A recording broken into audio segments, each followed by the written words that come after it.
नमस्ते बच्चों, कैसे हैं।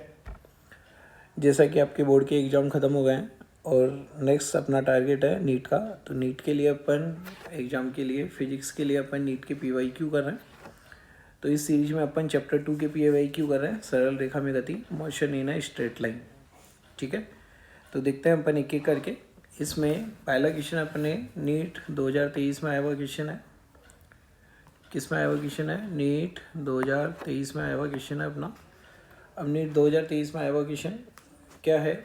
आधी दूरी चलता है v चाल से और शेष आधी दूरी चलता है 2v चाल से। तो बिल्कुल सिंपल सा कंसेप्ट है। आधी दूरी यानी कि कुल दूरी अपन 2d ले लें।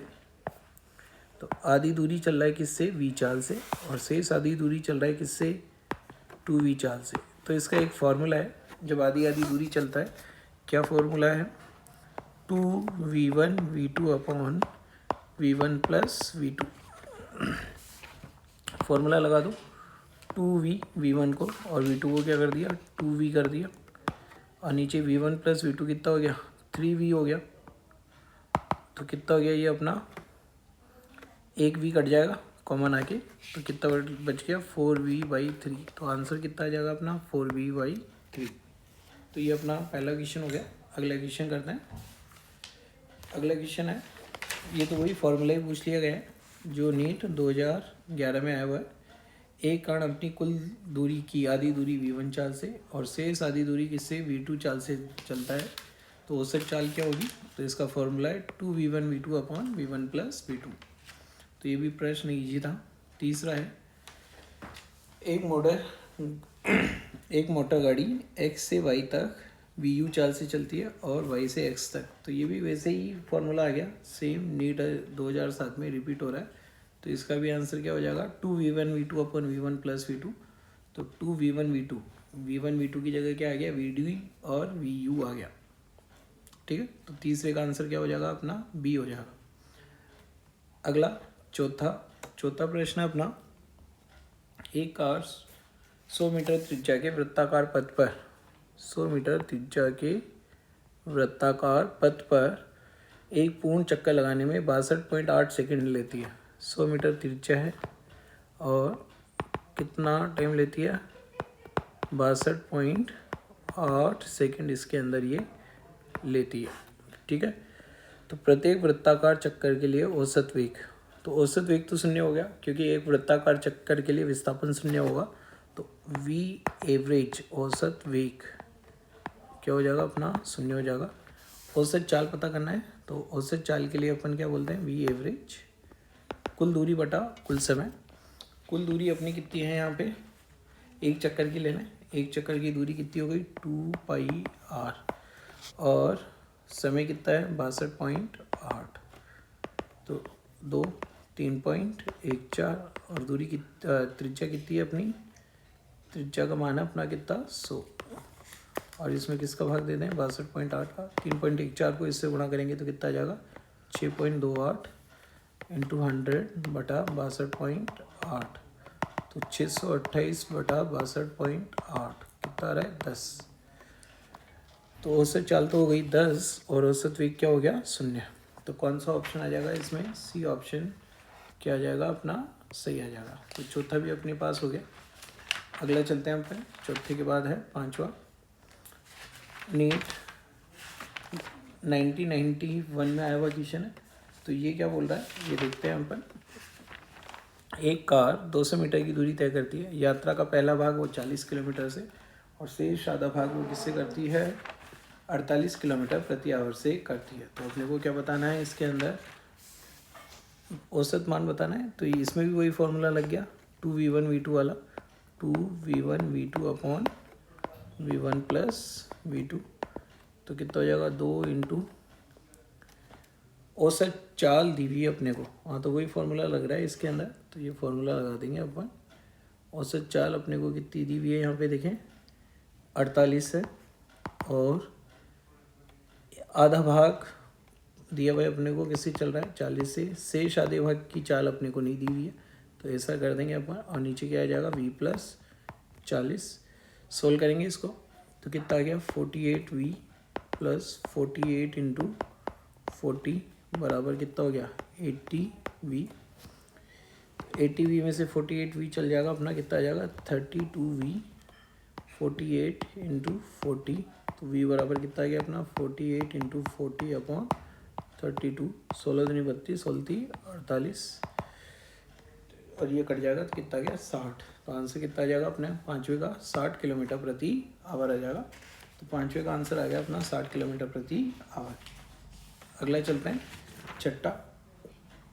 छठा प्रश्न क्या बोल रहा है, 1991 में आया हुआ ये भी।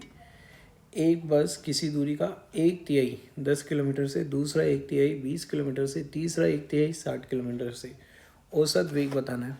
तो औसत वेग के लिए वही औसत चाल का फॉर्मूला, 1/3 तो अपन ने 3d दूरी मान ली, d फिर d और फिर d, कुल दूरी कितनी हो गई 3d हो गई।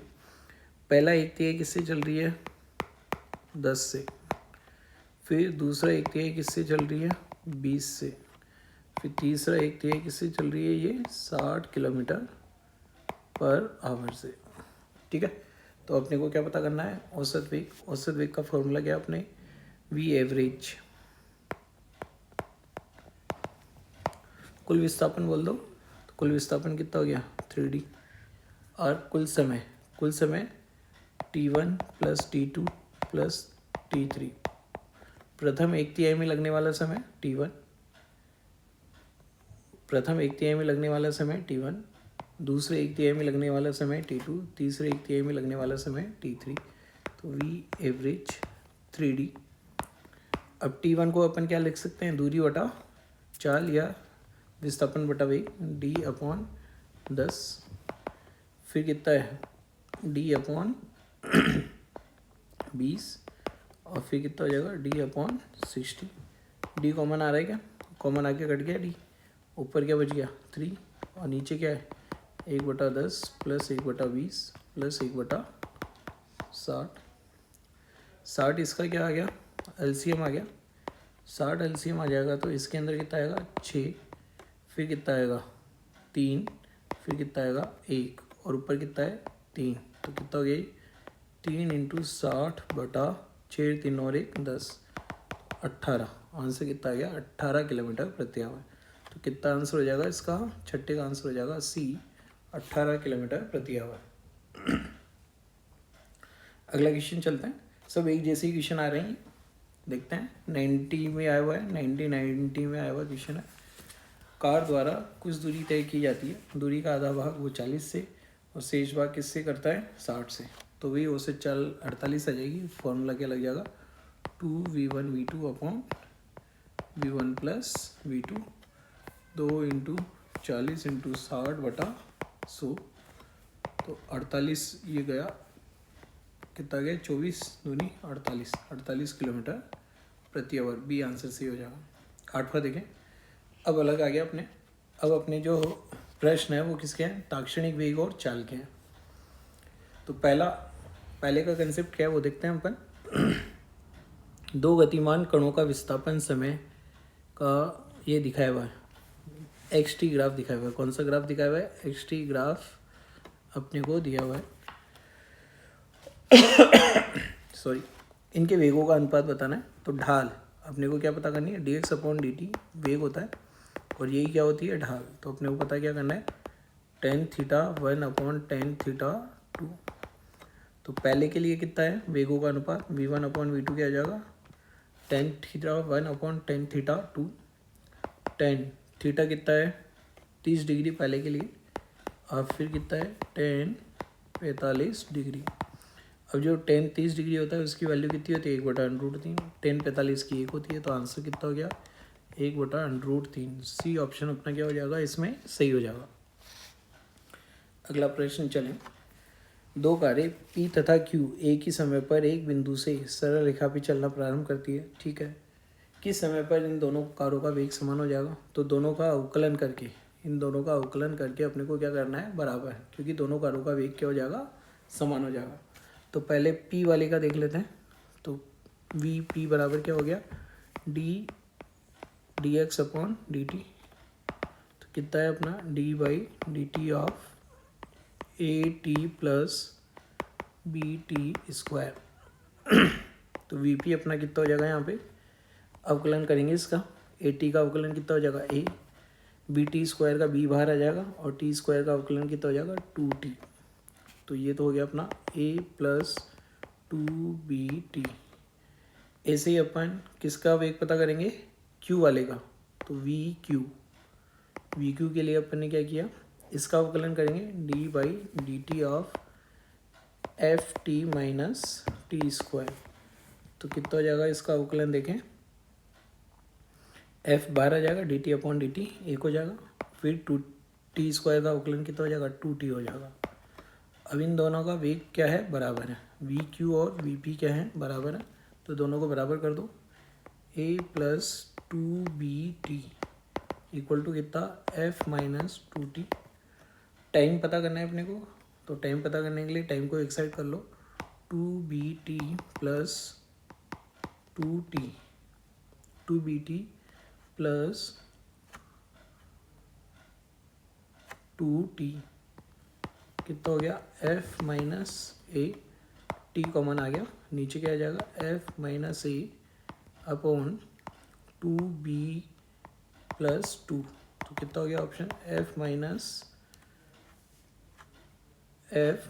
ए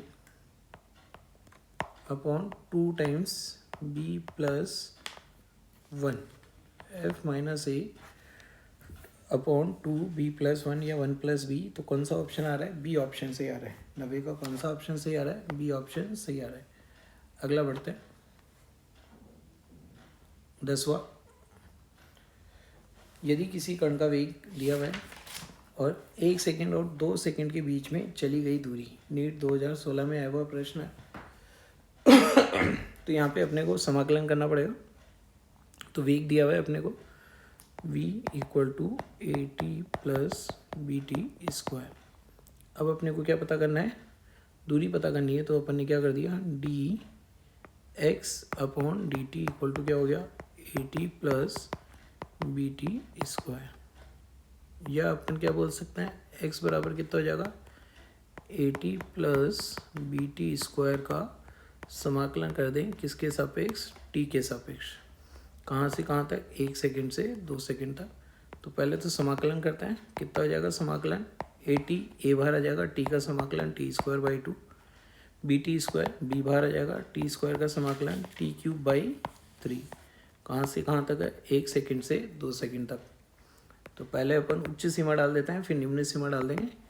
ए 2 दूनी 4 बटा 2 प्लस बी 2 का क्यूब कितना हो गया 8 बटा 3। अब निम्न सीमा माइनस कर देता है, तो 1 लिखेंगे तो a बाई 2 और 1 लिखेंगे t में तो कितना आ जाएगा b बाई 3 आ जाएगा। x इक्वल टू कितना आ रहा है, ये 2a plus 8b by 3 minus a by 2 plus b by 3। a by 2 minus करो कितना आ रहा है 3a बाई 2 और b बाई 3 माइनस करेंगे तो कितना आ जाएगा 7b बाई 3। तो कौन सा ऑप्शन सही है, ए ऑप्शन इसका 10th का सही है। अगला चलेंगे, तो ये 10वां क्वेश्चन हो गया अपना। अगला बोल रहा है अपने को, किसी बल की क्रिया के अंतर्गत एक विमा में गति करते हुए द्रव्यमान के कण का विस्थापन दिया हुआ है अपने को। कण का विस्थापन जब इसका वेग 0 है, तो वेग 0 है, जब विस्थापन पता करना है तो वेग का फॉर्मूला पता करना पड़ेगा पहले तो यहाँ पे।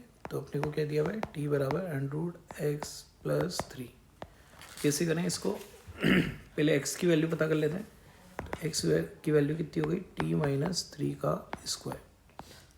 अब अपने को क्या पता करना है, विस्थापन जब वेग 0 है, तो वेग को 0 कर देते हैं, अवकलन कर देते हैं। v बराबर कितना हो गया dx upon dt, D by D T of t minus 3 का होल स्क्वायर। अवकलन करेंगे तो कितना आ जाएगा 2t माइनस 3। तो ये वेग हो गया। वेग 0 कब होगा, वेग 0 होगा t बराबर 3 सेकंड पर। वेग कब 0 होगा, t बराबर 3 सेकंड पर इसका वेग क्या हो जाएगा 0 हो जाएगा। अब अपने को क्या देखना है, कण का विस्थापन जब वेग 0 है, तो x की वैल्यू कितनी थी अपने पास, t माइनस 3 का होल स्क्वायर। t की वैल्यू 3 रख दी तो कितना आ गया 3 माइनस 3 का होल स्क्वायर यानी कि कितना आ गया 0। तो आंसर कितना आ जाएगा 0 मीटर। तो ये नीट 2013 में आया हुआ क्वेश्चन अपना सोल्व हो गया। 11वां 12वां आसान है। 12वां अपने को क्या बोलता है, जब ढाल अधिकतम होती है तब वेग अधिकतम होता है। तो अपने को क्या पता करना है, अधिकतम तत्कालिक वेग, ताक्षणिक वेग अधिकतम कौन से। तो यहाँ पे बी देख रहा है, बी पर ढाल अधिकतम है, तो आंसर क्या आ जाएगा बी। 12वीं का आंसर क्या आ जाएगा बी। अगला चलो 13वां, एक्स कण पर किसी कण का समय टी के साथ निर्धारित स्थान पर ये अपने को दिया हुआ है, जबकि एक्स मीटर में टी सेकंड में। अतः जब कण की चाल अधिकतम है तब इसकी स्थिति होगी। कण की चाल अधिकतम, तो पहले तो अपने को एक्स दिया हुआ है 9t² माइनस टी क्यूब। अब वेग निकालें, वेग के लिए क्या कर दें, इसका अवकलन कर दें, dy/dt 9t² minus T cube. तो अवकलन करेंगे, 9t² का कितना अवकलन हो जाएगा 18t, और टी क्यूब का कितना हो जाएगा 3t²। तो ये अपने पास वेग आ गया। एक बार त्वरण भी पता कर लेते हैं। त्वरण क्या होता है अपना dv/dt। तो d/dt of 18t minus 3t²। तो कितना हो जाएगा 18t का अवकलन 18 हो जाएगा, 3t² का कितना हो जाएगा 6t। ये हो गया अपने पास। अब अपने को क्या पूछिए, चाल अधिकतम जबकि x मीटर में। अतः जब कण की चाल अधिकतम है तब उसकी स्थिति। देखो चाल अधिकतम कब होगी, जब यानी कि अपना जो ये त्वरण है ये धनात्मक ही है, और धनात्मक त्वरण है कब तक, t बराबर 3 सेकंड तक ये त्वरण क्या है धनात्मक। तो ये वेग को क्या करेगा, बढ़ाएगा। वेग को क्या करता रहेगा, बढ़ाता रहेगा। अब जब त्वरण शून्य होगा तब चाल क्या होगी अपनी अधिकतम होगी। तो त्वरण शून्य कब है 18 माइनस 60 = 0। तो ये त्वरण अपना शून्य हो गया। तो t बराबर 3 सेकंड पर चाल क्या होगी अधिकतम होगी। अब 3 सेकंड पर अपने को क्या बताने हैं, कण की स्थिति। तो कण की स्थिति के लिए तो यही फॉर्मूला लगेगा। तो x बराबर कितना हो गया अपना 9t² minus 9t² minus T cube. तो कितना हो गया 9t², 3 × 9, और टी क्यूब 3 × 3 × 3 27 हो गया। 81 माइनस 27, 81 में 27 घटाएंगे कितना आ जाएगा 54 मीटर। तो आंसर कितना आ जाएगा इसका सी आ जाएगा। 13वां क्वेश्चन हो गया ये अपना, अच्छा क्वेश्चन था, नीट 2007 में आया हुआ। अगला प्रश्न अपना 14वां,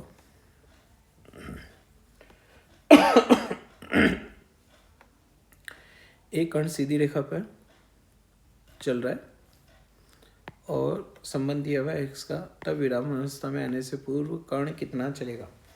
तो विराम अवस्था में आने से पूर्व, तो सबसे पहले तो अपन क्या पता कर लें,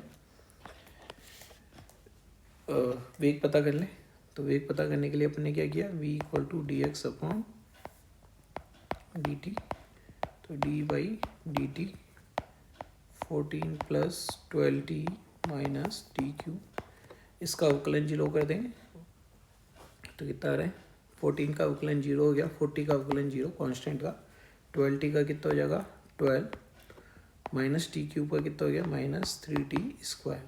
तो इसको 0 कर दो तो कितना आ रहा है 12 = 3t², या अपने पास t² = 4 आ जाएगा। तो यानी कि t = कितना आ गया 2 second, plus minus 2 second, minus वाला नहीं लेंगे 2 सेकेंड।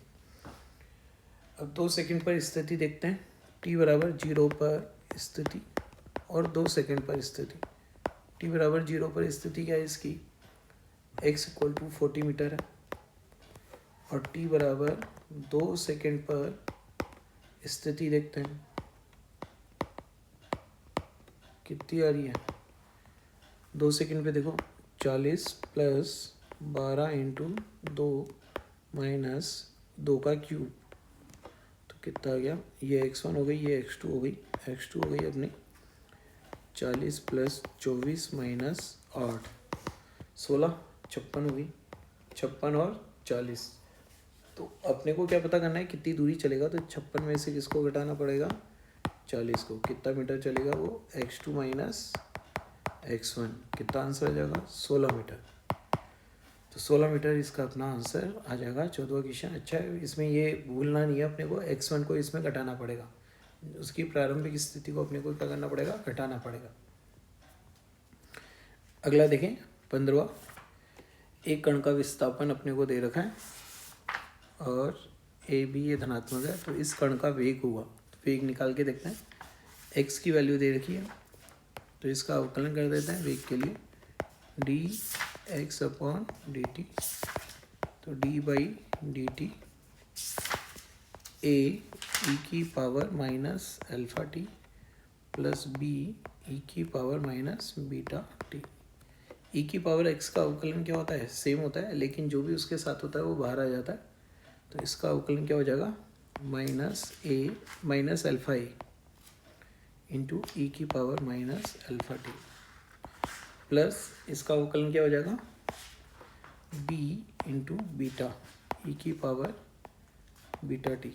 अब इससे कुछ पता लग रहा है क्या, अल्फा और बीटा के मान से तो स्वतंत्र नहीं है भाई, अल्फा और बीटा तो आ रहा है, तो ये तो नहीं है, शून्य हो जाएगा। अल्फा बराबर बीटा है तो शून्य हो जाएगा, ये भी पता नहीं लग रहा। अल्फा बराबर बीटा है तो शून्य तो है नहीं, ये बीटा स्क्वायर हो जाएगा, ये अल्फा स्क्वायर हो जाएगा, तो अलग अलग है। तो एक बार और अवकलन करके देखते हैं अपन इसका, फिर क्या मिल रहा है अपने को। तो अवकलन किया है इसका, वापस से अपन ने त्वरण आ जाएगा, अवकलन करेंगे तो वेग का dv/dt।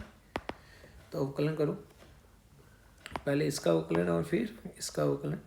तो ए अल्फ़ा तो आ ही रहा है और वापस से एक बार और माइनस अल्फ़ा आ जाएगा, तो ई की पावर कितनी हो जाएगी, माइनस अल्फ़ा टी प्लस इसका करेंगे वापस से अवकलन बी बीटा, और ई की power beta T, B beta तो बाहर आ गया, ई की पावर बीटा टी का करेंगे तो बीटा मल्टीप्लिकेशन में आ जाएगा, तो ई की पावर बीटा टी।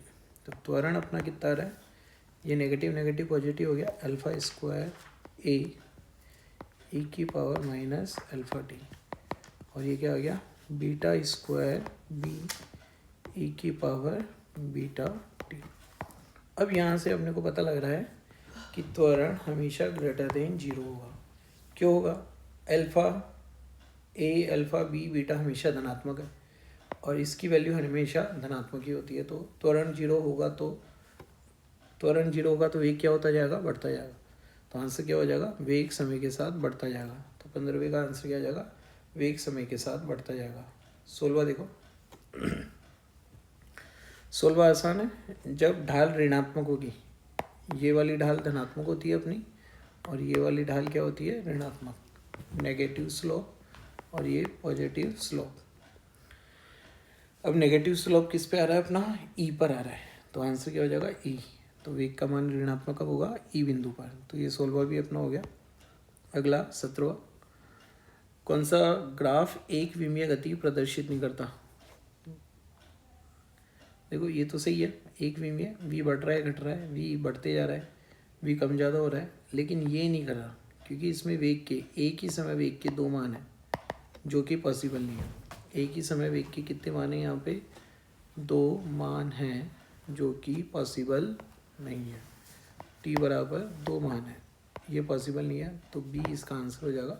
बी एक विमीय गति को प्रदर्शित नहीं कर रहा।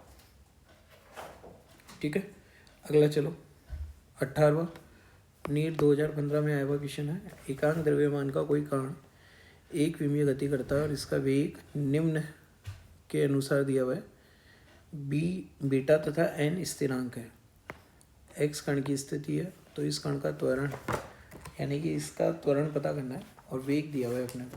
तो वेग कैसे दिया हुआ है अपने को, बीटा एक्स की पावर माइनस 2n। अब वेग अपने को किसके फलन के रूप में दिया हुआ है, विस्थापन के फलन के रूप में, और त्वरण का मान पता करना है। ऐसे तो त्वरण क्या होता है अपना dv/dt, लेकिन समय के साथ नहीं दिया तो अपन इसको क्या लिख सकते हैं, dv/dx into dt dx/dt। dx से ऊपर गुणा कर दिया, dx से नीचे, और dx/dt को अपन क्या लिख सकते हैं, v। तो त्वरण का अपन क्या भी मान लिख सकते हैं, v dv/dx। क्या मान लिख सकते हैं, v dv/dx। अब देखो करो। v की वैल्यू तो कितनी दी हुई है अपने को, बीटा x की पावर -2n। अब इसका अवकलन करना है अपने को dv/dx। v की वैल्यू कितनी दी हुई है, बीटा x की पावर -2n। करो अवकलन, बीटा x की पावर -2n, ये तो ऐसे ही आ गया। अब इसका अवकलन बीटा बाहर आ गया, x की पावर और -2n का माइनस जो भी घात हैं वो बाहर भी आती है, -2n भी कहाँ आएगा, बाहर आएगा। और एक घात क्या हो जाएगी, x की कम हो जाएगी, -2n - 1। ठीक है, चलो अब देखो ये कितना हो गया, बीटा स्क्वायर हो गया क्या, -2n बीटा स्क्वायर। फिर कितना रहा है, x की पावर -2n यहाँ पे, -2n यहाँ पे, तो -4n और -1 भी आ रहा है। तो ऐसा कोई ऑप्शन है क्या, ऐसा ऑप्शन अपने को कौन सा दिख रहा है इसमें, 18वें में बी ऑप्शन अपने को ऐसा दिख रहा है। तो आंसर क्या हो जाएगा, बी हो जाएगा। तो ये 18वां क्वेश्चन भी हो गया अपने। 19वां क्वेश्चन, अवकलन समाकलन पे आधारित है ये ज़्यादातर प्रश्न। तो देखते हैं, एक सरल रेखा के अनुदिश है, फिर क्या बोल रहा है, वेग शून्य पर कण का मंदन है। तो अपने को क्या करना है, पहले तो वेग पता करना है, शून्य होगा वह टाइम पता करना है, और वह टाइम, उस टाइम पर अपने को त्वरण पता करना है। तो पहले तो x दिया हुआ है अपने को, कितना है x अपना है 8 + 12t - t³। इसका अवकलन कर दे तो वेग आ जाएगा, 8 का अवकलन 0 हो गया, 12t का अवकलन कितना हो जाएगा अपना 12, और t³ का अवकलन कितना हो जाएगा -3t²। तो ये वेग आ गया अपने पास। त्वरण भी निकाल लेते हैं, त्वरण कितना आ गया, 12 का अवकलन 0 हो गया, dv/dt को बोलते हैं अपन त्वरण। तो 12 का तो 0 हो गया, -3t² का कितना हो जाएगा -60। तो ये त्वरण। तो अपने को क्या बोल रहा है, वेग शून्य है, तो वेग को शून्य करो। वेग शून्य कब हो रहा है, t बराबर 2 सेकेंड, सब 2 सेकेंड पे 2 दूनी 4, 4 × 12, 2 सेकेंड पर। और 2 सेकेंड पर त्वरण कितना आ रहा है, 6 × 2 -12।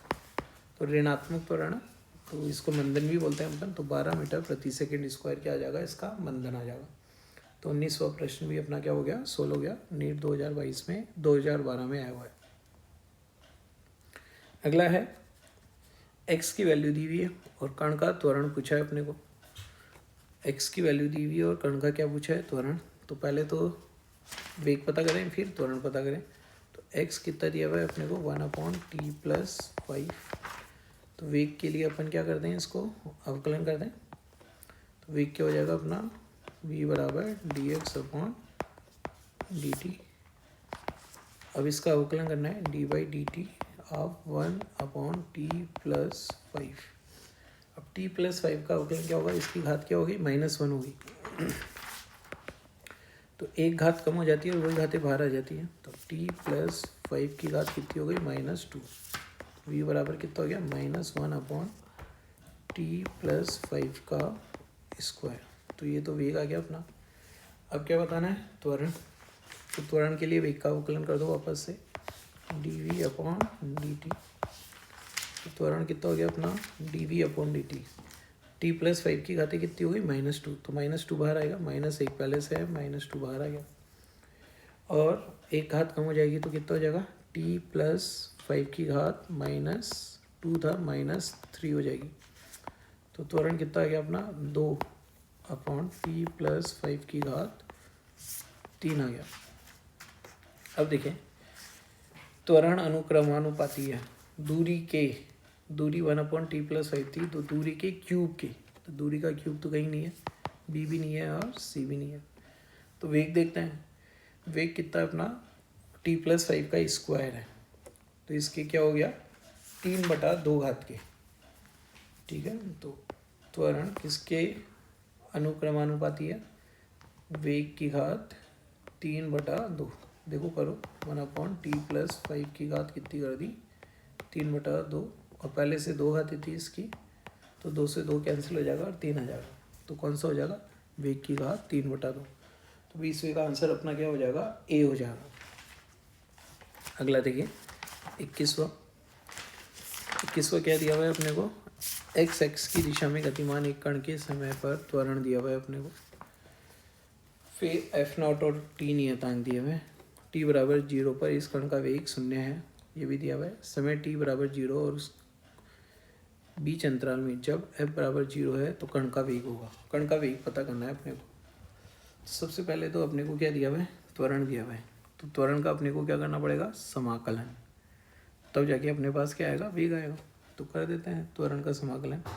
f बराबर कितना हो गया, f not 1 minus T upon capital T, T upon capital T हो गया।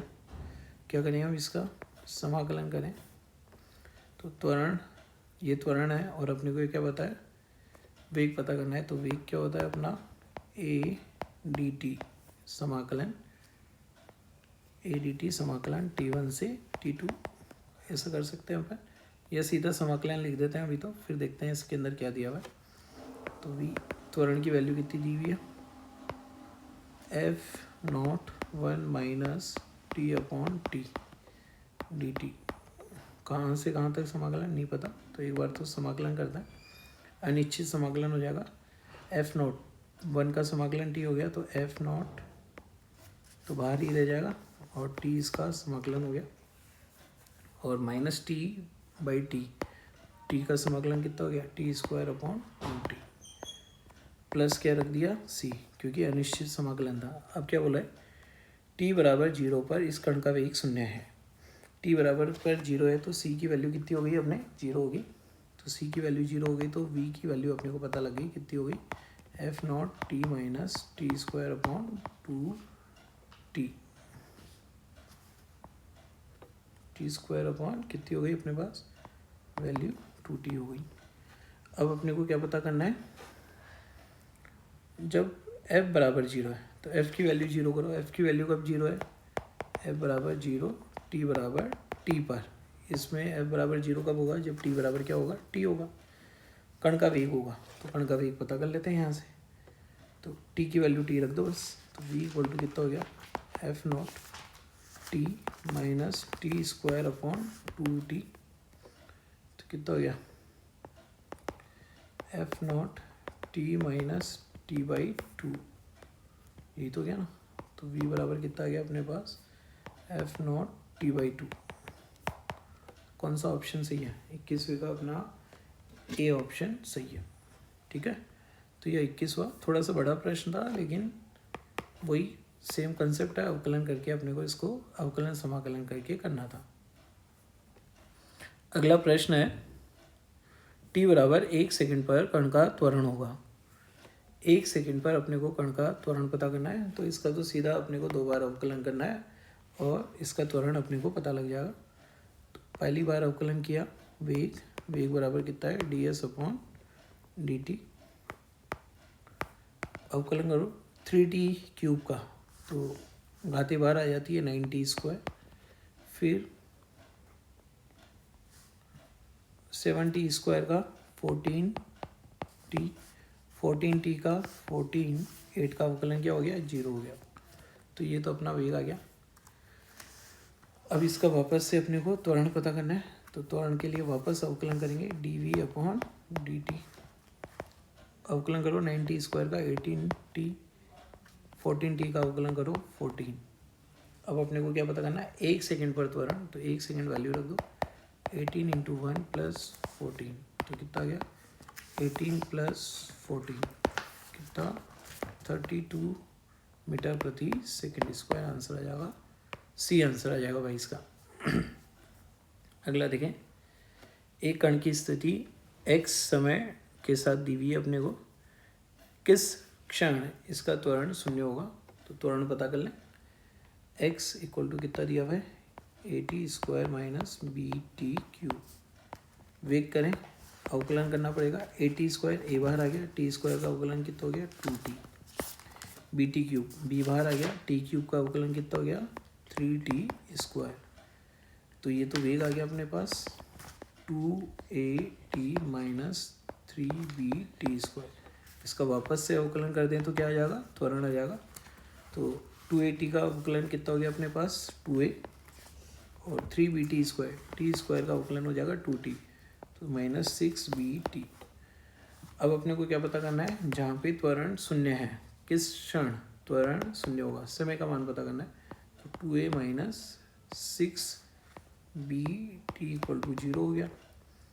2a बराबर कितना हो गया 6bt, तो t बराबर कितना हो गया 2a/6b, तो कितना जाएगा a/3b। तो आंसर कितना जाएगा 23वें का अपना 23वें का आंसर आ रहा है अपना। कौन सा ऑप्शन मैच कर रहा है? ए ऑप्शन अपना क्या कर रहा है? मैच कर रहा है। तो a/3b आंसर आ जाएगा। 24वां क्वेश्चन, किसी कण का त्वरण दे रखा है अपने को और वो रेखिक रूप से बढ़ रहा है। किस रूप से बढ़ रहा है? रेखिक रूप से बढ़ रहा है। v यानी कि त्वरण दे रखा है। त्वरण को a लिख दिया अपन ने। a बराबर कितना दिया हुआ है अपने को bt। कण का आरंभिक वेग दे रखा है v0, मूल बिंदु से चलना प्रारंभ कर रहा है t समय पर तय की गई दूरी। तो इसका समाकलन करना पड़ेगा वेग लाने के लिए। तो v बराबर क्या हो गया a dt। ठीक है, तो इसका अपन ने क्या कर दिया? समाकलन कर दिया पहले a dt। a की वैल्यू कितनी दी हुई है? bt dt। ठीक है, तो समाकलन कर दिया, अनिश्चित समाकलन कर दिया, समय का पता नहीं था। तो कितना हो गया bt²/2। कितना समाकलन हो गया? bt²/2 प्लस c रख दिया। अब क्या बोल रहा है? कण का आरंभिक वेग v0 है। तो t बराबर 0 पर वेग कितना है? v0। तो t c की वैल्यू यहाँ पे कितनी आ जाएगी? t बराबर 0, तो वेग कितना दिया हुआ है अपने को? v0 0। तो c बराबर कितना आ गया? v0 आ गया। तो v की वैल्यू अपने पास कितनी आ गई? bt²/2 plus v0। ये अपने किसकी वैल्यू आ गई? वेग की वैल्यू आ गई। अब कण के द्वारा तय की गई दूरी होगी, ठीक है, t समय में। तो 0 से t समय में कितनी दूरी तय करेगा ये अपने को पता करना है। तो अब अपन क्या करेंगे? वापस से समाकलन करेंगे। क्या हो जाएगा अपना समाकलन? s बराबर क्या होता है? v dt। समाकलन कर दिया। s बराबर 0 से लेके t तक समाकलन कर देते हैं इसका। तो 0 से t, v की वैल्यू कितनी दी हुई है? bt²/2 plus v0 dt। तो bt²2 का समाकलन करेंगे, b/2 बाहर आ जाएगा। t² का समाकलन कितना हो गया? t³ 3। फिर v0 का समाकलन करेंगे तो v0 t आ जाएगा। 0 से लेके t तक है, तो निम्न सीमा 0 हो जाएगी, केवल उच्च सीमा रह जाएगी। तो क्या आ गया answer? bt³ plus v0 t। तो कौन सा आ गया? bt³ v0 t। C answer से आ जाएगा। 24 का कौन सा आंसर से आ गया अपना? सी आंसर से आ जाएगा। ठीक है, तो ये 95 में आया हुआ क्वेश्चन था। अगला क्वेश्चन है 25वां क्वेश्चन। एक कण सरल रेखा में चलता है, t समय के साथ विस्थापन दीर्घ है, त्वरण 0 पर वेग का मान होगा। त्वरण 0 है तब वेग का मान, तो वही दो बार अवकलन करना पड़ेगा इसका। पहले तो अपन ने s का अवकलन कर दिया, s का अवकलन वेग हो गया ds/dt। तो करो अवकलन, t³ का अवकलन 3t², 6t² का -12t, 3t का 3। त्वरण का मान 0 होने पर वेग क्या होगा? तो वापस से वेग का अवकलन पता करना पड़ेगा अपने को। dv/dt 6t, t² का 2t हो गया, तो 6t - 12। तो त्वरण 0 होने पर, तो त्वरण कब 0 हो रहा है? a बराबर 0, तो t बराबर कितना हो जाएगा अपना? तो t बराबर 2 सेकेंड दिख रहा है यहाँ से साफ। तो t बराबर 2 सेकेंड। t बराबर 2 सेकेंड पर वेग पता करना है। वेग देख लो 2 सेकेंड पर 3t² कितना हो गया अपना? 2 सेकेंड पर वेग पता करना है। तो 3t² वेग बराबर 3t² - 12t प्लस 3 रखो। 3t² 2 दूनी 4, 12 दूनी 24 प्लस 12 -24 प्लस 3, तो कितना गया? -12 प्लस 3 -9 मीटर प्रति सेकेंड आंसर आ जाएगा। तो कौन सा ऑप्शन मिल रहा है इसमें? डी ऑप्शन अपने को मिल रहा है। तो ये आज अपन ने कुछ प्रश्न किए, किस पे आधारित? सरल रेखा में गति। तो इसमें ज़्यादातर प्रश्न अपन ने कर लिए हैं। इसमें अपने को जो अब प्रश्न करने हैं वो करने हैं गति के समीकरण पे आधारित, जो सेकंड पार्ट में अपन करेंगे। तो धन्यवाद आपको। सेकंड पार्ट में इसके अपने कंप्लीट क्वेश्चन मिल जाएंगे। तो मैं यहाँ आर्यभट्ट से दीप बोल रहा हूँ और यहाँ अपन नीट के अपन